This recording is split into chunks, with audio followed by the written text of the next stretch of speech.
Hey y'all, Fallen Nomad here, welcome back to the channel. So this is part 3 of our how to admin a server on ARK Mobile series. We have one more part for you after this video on the nuts and bolts of rules and what I recommend running servers, but right now we're diving into the Nitrado Dashboard. So logging into the Nitrado app on your phone is, I think, the way 90% of people admin their servers. You can do basically everything on here that you need to do day to day. Some of the more advanced topics we'll cover in a minute. But right now we're just gonna hop into the basics. So you're gonna create your Nitrado account on their website. You're going to set up your servers. And to get servers, you're basically going to go to order service down here on the right. You're gonna select a game server. And this is where things get interesting. You have a lot of different options here, like your hosting location, your game server type. Game server type for ARK Mobile, you have a choice between public server and public server basic. Now, rumor is public servers are a little bit harder to cause rollback on, but the price is like 3 times as much. It's not, in my opinion, worth it to run anything more than public server basic. Speaking to Nitrado, I have asked them, and they've told me that ARK Mobile utilizes assets that do not require public server, and there should not be any performance differences between the two. Now, hearsay about crashing servers and how easy it is or not, that's something that, who knows. I do tell you that the one thing I've observed between them is that with public server basic, you get less tame slots per tribe member in a tribe. So I have noticed that. It's like the difference between 3 or 4 tames per person in the tribe. So it is substantial. If you're hosting a server for 4 of your friends and you want to spring for public server so you have more tames, that is the one reason I would say you want to go public server instead of public server basic. But if you look at the price here on an ARK Mobile server, you'd scroll down the list for mobile, minimum 6 slots. And you'd make this 6 minimum. Oh, come on. So you got to change the number before you do that. Okay, there we go. So 30 days of a 6-slot public server basic is going to be $5.20. But if you throw that over to public server, and then you got to do this, blah, blah, blah, blah, leave the RAM alone. You don't need that. And then do this. That's $7.80. That's not a big deal down here. But if you swap this up to, say, 42 slots, that's when it starts to get a little bit crazier on price-wise. $42 versus... it's going to make me do this every single time. The mobile dashboard's not ideal. But as I said, most people are going to be on here. That's what I want to help y'all with. So if you go here, 42 slots, public server basic, it's about half the price, $24.70. So you're going to select your server. It needs you to charge your account. So you're going to go to the charge order thing, and it'll actually take you out of ordering your server. And it'll charge the amount that you need through PayPal. Use PayPal. If you go to charge... Don't bother with, you can change the country to US, I guess, if you're in the US or whatever. But going out to PayPal, I've not found anything else to work. I cannot get any of my other payment methods to work with Nitrado. So I just use PayPal. Hit OK, hit charge, it'll take you to PayPal, and it'll charge you $24.70 for that server. And then it'll bring you back, and you've got to set all your settings again for the server that you actually want. And then you can hit the order button at the bottom, and it orders the server. So that's the pretty simple way of how to set up your server initially. Once you have the server, it's going to show up in your list like this. And we'll use this as an example. Our top game server here, which is ARKpocalypse. Ragnarok, which is below it, is down right now for its month-long sabbatical break. I need a bit of time to recoup. But if we pop into the server itself, the mobile dashboard looks like this. So you've got at the top your basic settings, which are restart the server and stop the server. You'll use those occasionally. Restarting is handy if the server ever freezes up in restart or things like that. And restart is necessary anytime you change a setting. So if you change a setting in the dashboard, you need to restart the game for it to take effect. Server status is handy. It'll tell you what you need. IP address, that's not really necessary. All this other data, pretty much just back-end stuff. Don't even worry about it. At the bottom, we'll start at the bottom. You have upgrade service. That lets you basically go through again and change the server settings. If you want to upgrade slots or downgrade slots or whatever, it lets you change those settings, and you have to charge again. It's like ordering the server again, but instead of getting you a new server, it changes this one. Any additional days that you have or any additional credit on the account if you're downgrading will be applied to your Nitrado balance, and that way next time you order a service, it's cheaper. Automatic extension. This is going to be used to extend the server when it runs out of credits. So let's say I bought the server for 90 days. After that 90 days expires, it will automatically roll over as long as there's stuff in my Nitrado dashboard, and I will block out my user ID because I don't know if y'all should see that or not. But you need to credit to your account for that to work. So don't expect it just to go into your PayPal and charge it automatically. You need to actually charge that. Extend service. This is the manual way of going in and doing that. You can select 30 days, 3 days, 30 days, 90 days, and 365 days. I generally do 90 days for the small discount because there's like a 3%, 5% discount. I don't know. You've got tools and settings, which brings out your sidebar basically. And you've got server settings. Before we jump into the server settings, the sidebar, it gives you technical stuff like your dashboard, resource usage, event logs, log files. You can dig into those if you're ever really looking for back end of the server and what's going on. I hardly ever open those, honestly. And then you've basically got all of the extend, up and downgrade stuff again, and server settings, which we'll jump into next. I will say, when you're opening the Nitrado app, sometimes it doesn't remember your login information or it doesn't automatically log in. So just quit the app and start it again, and sometimes it helps. Sometimes I have to quit or open the app 3 or 4 times for it to work. So base settings for the server, this is going to be the basic stuff. So you're going to come in here and you're going to see the server name and description. Those are going to be the first thing people see when they click on your server in the server browser. Now, these will be a little wacky. So when you first wipe a server, which I will explain toward the end of the video, wiping a server causes these to whack out for about a day or so. So it'll show just random information. You can't really do anything to help it. So just put in the info you want, save it, restart the server when you're wiping, and just know that it will resolve itself. And if you have players that are complaining, why does it say the server's casual? Or why does it say it's, you know, Cam's server when it's not? It's just Nitrado's a little wonky on the mobile side. These ones, welcome message and welcome title. These are, to know what they are, it's when you first join a server, when you first create a survivor, you have a little message pop up. They added this a little while ago. The welcome message is what is the title at the top of the message block. So it says, it's like a big header. It says next wipe is April 30. And then in the middle of it, it says join the Discord and info. And then there's the OK button beneath that. So if you want to know which is which, think of it in order of how it presents in the game. Welcome message is what's at the very top, and welcome title is what's inside the little print field. Even though it sounds opposite, that's what it is. PvP dungeons. This allows PvP dungeons, which basically give you a little bit more stuff for finishing the dungeon, but allows people to kill each other inside. Your server information URL, that's where people hit information or info in the game, as referenced above in the welcome title, and it takes them to that link. So I put my Discord URL in there. Make sure if you're linking your Discord and you are creating an invite for this, that you log the invite as an infinite usage, infinite time frame, so it never expires.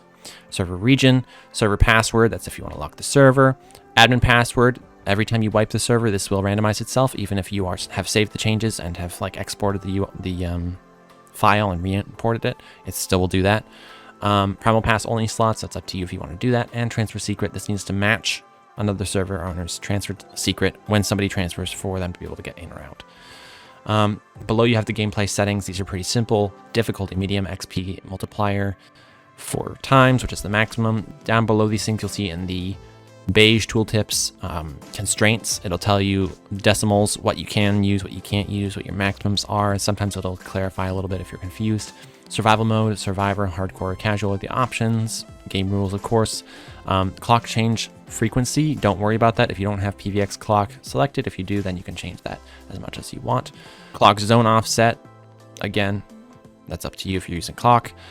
Disallow crafting stations, denies the usage of crafting stations. This one sometimes works, sometimes doesn't. I always have it on for my servers because I feel like PvP is better without crafting stations. It's less pay to win, but you just kind of have to accept if you're an owner that even having disallowed crafting stations on, some people will have them.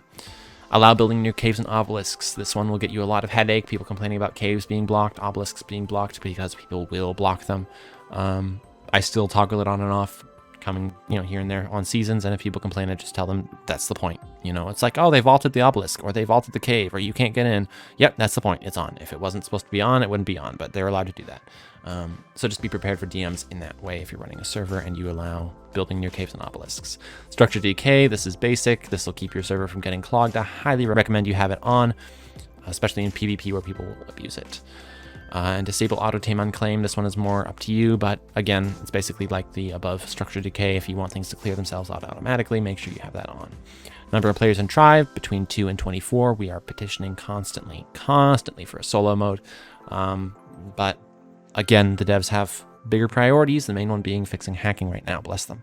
One thing I will say is if you set your server to duo tribes, people will ally each other and use log-off boxes and mega tribe type tactics. It's just going to happen. So until we can turn off allies, we can't have true duos, but that option is not available to us currently.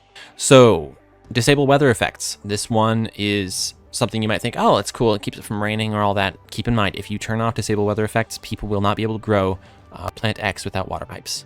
So think about that. Disable friendly fire.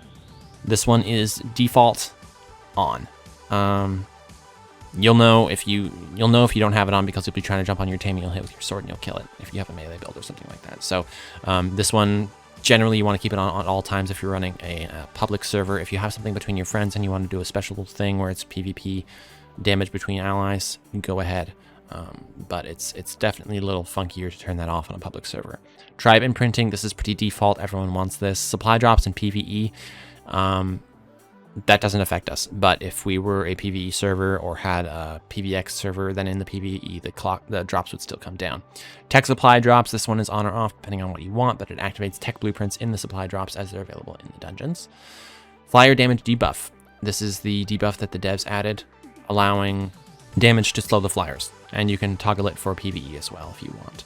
Multipliers, this is your last little section here. We'll try to blaze through it as quickly as we can.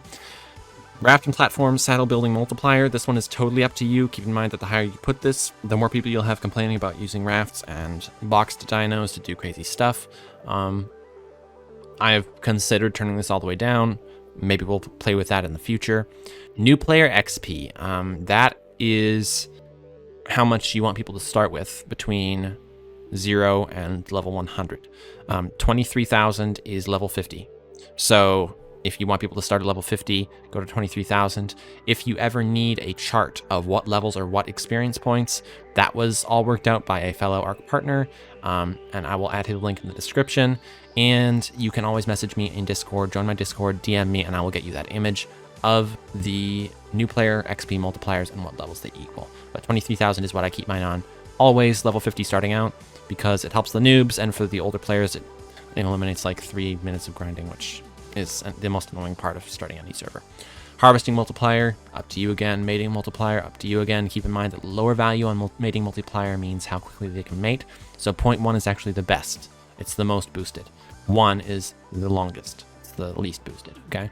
Egg hash speed multiplier works the opposite way. So incubation speed, you want to be at 5 if you want it to be fast. 0.25 is a quarter of normal speed, okay? Same thing with baby mature speed multiplier and imprinting speed. So the thing to remember is mating multiplier, it's the time between the 2 pregnancies, and so you want to minimize that time. And then these following 3 are the speed at which these happen, so you want to maximize that. Try to remember that. Okay, daytime scale and nighttime scale. Most people will put daytime scale at 0.25, which means daytime moves slowly, which means it's daytime more, and they'll put nighttime at 3, which means that nighttime is only a third as long. So again, it's totally up to you, but just so you understand how those work, the smaller number means the day lasts longer, and the faster number means it goes through faster. Just keep that in mind. Okay, crop growth speed multiplier. Generally, you want this on 5, but up to you. Again, personal. Resource respawn multiplier. So again, this is a contrast of crop growth speed is the speed at which it grows, so you want that at 5 times, whereas resource respawn multiplier is 0.25. It's the distance between the resource respawns, so you want that at 0.25. And then you've got the defecation multiplier. This is good for an April Fool's prank. Put it at 5 and everybody will be swimming and stuff. And then flyer damage debuff, which 0.6 is the official rate. So it's a 40% decrease in speed. So if you put it at 0.4, it would be a 60% decrease in speed. 0.2 would be an 80% decrease in speed. And you can go anywhere from 0 to 1. So that's up to you. I leave mine at default. I don't particularly care. It's meh to me. If it comes to it and I'm trying to do a season that's a little different, I might heavily increase the debuff if I'm going to say hard, where the dinos have higher levels, but that's all on individual's decision and what you want to do. Now, down in the bottom right, we have default settings. Don't hit that unless you want your settings wiped out. You've got import, which imports a JSON file, which is created by doing export. If you export your server settings, it gives you this on mobile. You cannot really use this. So import and export, these work together. Export creates a JSON file, JSON file. This is for your desktop. You can't really use this on your phone, at least not on an iPhone. I've never tried it on Android to export or import. You can import if you transfer from your PC to your phone and then import it through there, but it kind of is wacky. But this is basically just to save the current settings, and this saves everything except for the admin password into a JSON file, and then you can just import it and you don't have to type everything out again. And then save changes, you're gonna wanna do this every time you mess with anything, hit save changes, it'll say changes saved, and then you wanna go and reboot your server. Any status updates, as you can see, are at the top of the screen. But we hit back out of there and we get to the screen again. So this shows all your existing servers. Now, advanced tactics. So things you can do that you can't do on this mobile app. For example, wiping servers. So wiping servers on ARK is a common practice, but you can't do it through the mobile app no matter how hard you try. You also can no longer roll back. That's something you have to actually request from Nitrado, and it is almost impossible to get your server ID. So anytime you ask Nitrado to roll back, they're gonna need your server ID, and finding that is basically impossible using the app. So we're gonna hop over to my browser and I'll show you how to do this on your mobile browser. All the stuff I'm showing you works on your PC, it's just a little bit faster to see and easier to see. So I'm not gonna show you the PC right now, PC side of it, because all of the options that I'm showing you and a few more are there, but what you're looking for on mobile is what I'll show you. Okay, so what you're going to do is you're going to go to server.nitrado.net and you're going to enter your information in their login pane. At the top of the screen, you're going to hit the list and hit login where it says my username, which is still fun size now, I never went and changed it. And if you get stuck in that screen, just reload the page and it should log you into your account. So if it's logging in forever, just reload the page. You're going to want to scroll down and you'll see your servers. This is basically the same as the iOS app or the Android app, except you can see your servers and they're a little bit more detailed. So you're going to scroll down here and you're going to want to hit web interface login. All right, web interface login. When you get there, sometimes it has trouble loading. Just keep trying. It's going to look a lot like the desktop dashboard. So what you've got here is your start and stop at the top with your restart, any updates you have here. It's got maintenance up right now, stop server, restart server. You got graphs on your usage, which is great as you scroll down, and you've got your ports. Great, but how does this help you at all beyond the mobile dashboard? Well, if you go up and hit the top bar, this gives you the server number. Scroll over here and you get to see this little 7-digit number right here is your server ID. Anytime you go to Nitrado to ask for anything, they're gonna want that 7-digit number. You can't get this on the dashboard, so keep that in mind. Moving over here, we're going to check on this, and this has all of the info you need. So you can swap to your other server, you can hit information to get your dashboard, event log, and log files, same as always. Over here, you've got your settings, general and configuration profiles. Configuration profiles, you don't ever want to really mess with that. Tools, you've got restore backup and automated tasks, and then you've got the switch game button, which is new. This is not something you get on the mobile dashboard, and this is what we need. So hit switch game here, and what you'll have pop up is an interesting thing here. It lets you switch the game to whatever you want on your server, but what you want to focus on right here is this button, reinstall. So reinstalling ARK Mobile is how you wipe your server. You do that, it'll say, are you sure you want to? You say yes, and then it'll go through a series of reboots, reinstalls, and will get you a fresh wipe of your server on there. Now, it will still have all of the server stats up in the server browser pane in the game itself. It'll still have all the old stats of player activity, tame log, and all that stuff, but it will be a fresh new server. And at that point, you can go in and you can fill in all your data, save the options, and restart the game. Sometimes this takes a long time, sometimes it's quick. Generally, I try to plan for like 20-25 minutes for the whole server wipe to happen. And then you're good to go with a brand new server. So that's how you do that, and you have to do that in your browser. It's not available in the mobile app. You'll spend forever trying to find it, and it's just not there. So I hope this video has been really helpful to y'all. I know that the Nitrado dashboard isn't necessarily the most user-friendly on mobile, but I know a lot of you don't have the option of going on PC. So I felt I had to make this video and really just work out how you can do what you need to do to run your server in the best way possible without all the headache. So I hope you enjoyed the video. Happy running your servers, and don't let the hackers get to you. You're better than them.